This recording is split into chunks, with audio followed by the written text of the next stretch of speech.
Thank you, Jilly, and good morning, everybody. It's a pleasure to be here. It's also nice to be in this setting. I see quite a number of faces I know, and this is also part of these events. It's nice to catch up with a number of people.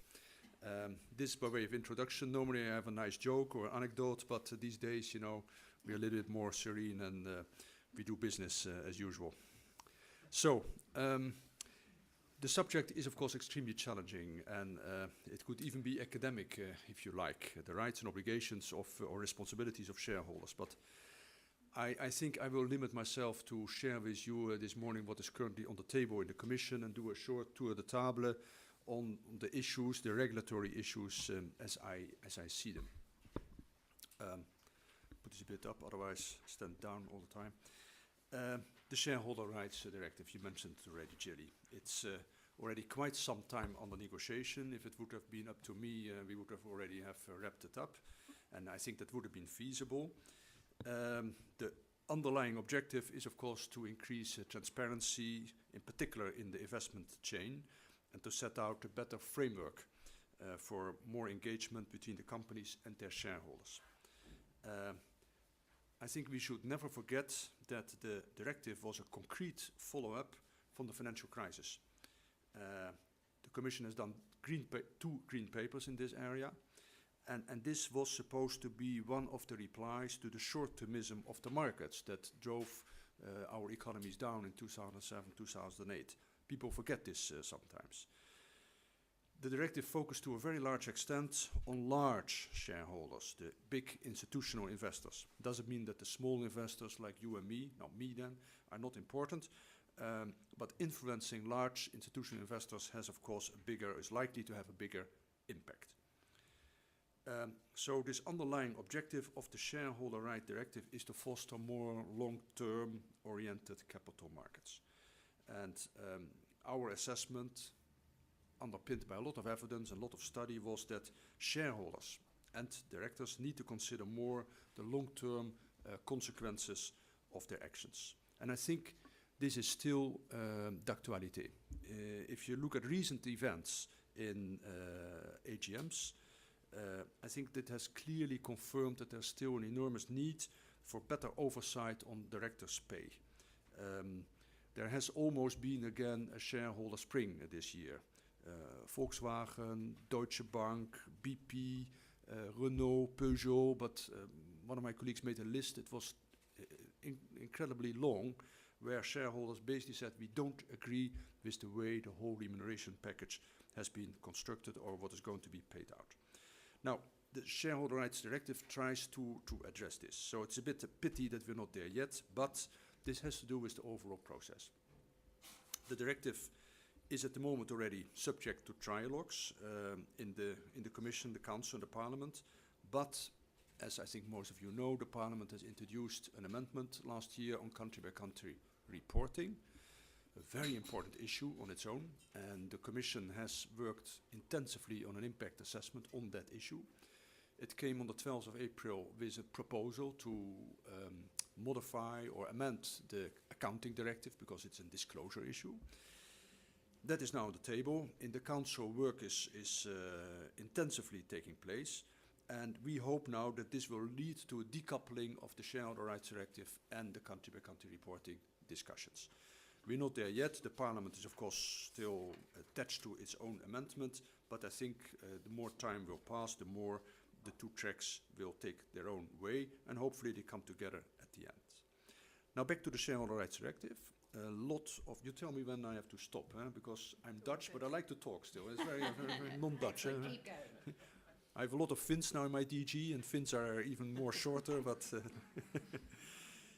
a lot of technical work has already been done, actually, in the Shareholder Rights Directive. A bit invisible sometimes, but important issues like the scope, like definition, identification of shareholders, I hope nobody will ask me questions because it's very technical, have already been dealt with. So all this technical work is there, but the more political things are still on the table, not that many as a matter of fact. So I think if people want and focus, it can be wrapped up rather quickly. To start with the remuneration chapter is always a nice thing. The original setup of the directive is still there. Companies are obliged to have a remuneration policy, for a couple of years, and at the end of every year there will be a remuneration report. This is something which you see already in quite a number of member states, and to say this, I think the UK has been leading in this debate, and I think we should say that. The UK has been a front runner, an intelligent developer of new concepts, and the FRC, codes of conduct, all these things have been very early been set up already in the UK, and we have been inspired. It doesn't mean that the directive is cut and paste from what happens in the UK, but the concepts are there. Now, there's still a number of difficult issues to be addressed. For instance, if you have a report and policy, and you map out what can or should be paid out to the top management, how and to what extent can a company make an exception to that, or to an established policy, and pay out more than was initially intended? And if you do so, why? And can certain safeguards be built in? This sounds a little bit dry, but you understand in reality it's quite important. Another issue is, should there be in the policy an indication of the maximum amounts that can be paid out? Many shareholders would like to know, what am I signing up to? What is actually behind all these difficult formulas? What will happen? On the other hand, you have the risk of a race to the top. Once this is transparent, everybody wants to meet the threshold, and if not, there's a problem. There are more things like variable remuneration. Do you limit this, and how do you limit this? What kind of instruments should be used? Could you, it's a wish I think in certain parts of the parliament, limit variable remuneration when shares are used in that context? Now, so there's a lot going on. Same about the report, which should of course be a kind of accountability testimony, what happened. The content is of course very important. What were the components of remuneration? How were the performance criteria applied? We come back to this, financial, non-financial indicators. I think it's fair to say that this issue requires still some discussion and political decision making. It's not only technical, of course. One question is, at the end of the day, the vote in the AGM, should there always be a vote? If it is a vote, should it be an advisory vote or a binding vote? These kind of things are still not really fixed. That's for remuneration. Second chapter, which is very important, and when you speak about rights and responsibility, is the engagement policy chapter. Chapter 1B, for those that follow this more closely. It's still open for further discussions, and it deals basically with the transparency requirements for institutional investors, asset managers, proxy advisors, in short, everybody in the chain. And the general idea is that the institutional investors, so the big pension funds, the big insurance companies, and their asset managers shall develop a policy on shareholder engagement to set out how they will monitor the investments they make in companies. Because we all know the big pension funds do not invest always themselves, they use an asset manager. And in the chain, this is a little bit complex. So what kind of criteria are used, what kind of non-financial indicators, ESG-related issues are being considered? This is, again, also something which is reflected in the UK Stewardship Code. It's all done, by the way, on a comply or explain basis. Try to be a bit short, Jelly, because you see your strong zooming eyes. How long is he going to talk? I think the basic bottom line here is to have transparency in the chain, because we know there's a non-alignment of incentives. I, as an investor, want to invest in a long time, because in 20 years, the people that are entitled will go on pension. In the chain, people have maybe more short-term incentive to buy and sell. So how do you align this? How do you get this straight? Very briefly, on another consultation we have done, which has been closed this spring, is on ESG. It's very much linked to the rights and the role of shareholders. We try to get a clearer picture of how long-term and sustainable investments in general take place, and whether and to what extent institutional investors take these ESG indicators into account when they make their investment decisions. And if not, what are the barriers to do so, or are there best practices? I think this is a very important question for the discussion later on. We have not finished our assessment, so I have to be careful what I say, but as we are among friends, I'm sure you're not going to use this against me. I would like to share this a bit with you. I know there's press, but please don't, be careful. But the message is, the overall message is not so surprising, so I can tell you.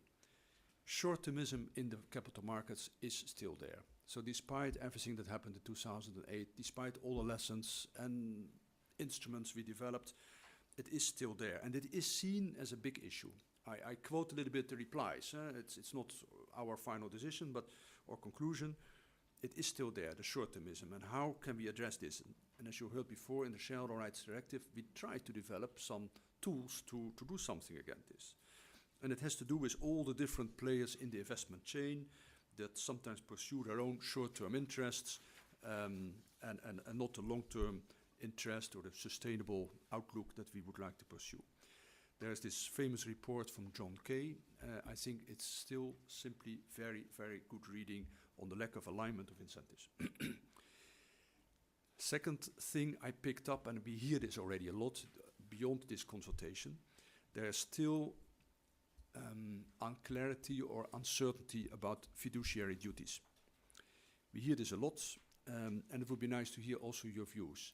Is this a pretext not to take ESG issues into account, or is it true that the fiduciary duty forces you to go for an optimal rendement, profitability, and ignore most of these ESG indicators?